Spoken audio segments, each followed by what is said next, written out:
Let's take a look at the areas that you can review to identify and troubleshoot performance issues.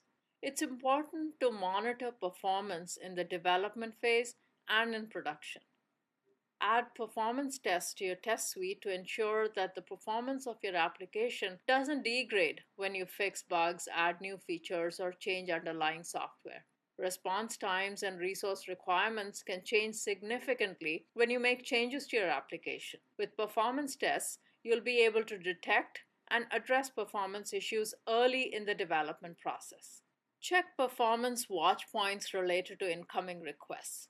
A watch point is a potential area of configuration or application code that could indicate a performance issue. Performance issues may be a result of multiple watch points. Review metrics related to incoming requests and check areas such as the ones shown here. Review the design and implementation of your web pages. You can use page speed insights to view information about the lack of caching headers, the lack of compression, too many HTTP browser requests, slow DNS response, and the lack of minification. If the application is not public-facing, you can use Chrome DevTools with Page Speed Insights to manually analyze your web pages. Watch out for self-inflicted load. This is load caused by the application itself, such as service-to-service calls or browser-to-service calls. Check for self-inflicted load. This is load caused by the application itself, such as service-to-service or browser-to-service calls. For example, check for polling, cron jobs, batch requests, or multiple AJAX requests from the browser. You can use client-side tools such as Chrome DevTools and server-side load analysis tools such as Stackdriver Trace to find the source of your problem. Review application code and logs to check for performance issues. Check logs for application errors such as HTTP errors and exceptions.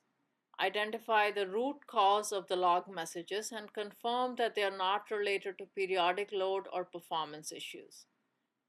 Prioritize investigation by the frequency of errors.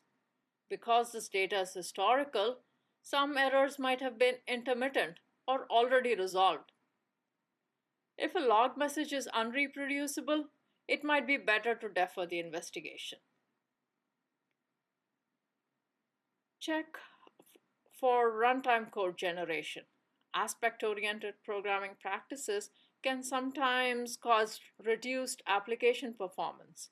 Consider compile-time code generation instead. Don't serve static resources from your application. Instead, use a content delivery network such as Google Cloud CDN with Google Cloud Storage. Consider caching frequently accessed values that are retrieved from a database or require significant compute resources to recalculate. You can also cache generated HTML fragments for later use. Look for areas where data is retrieved from a database or service with multiple requests in serial. Replace these individual requests with a single batch request or send the requests in parallel. Don't retry constantly on errors. Instead, retry with exponential backoff.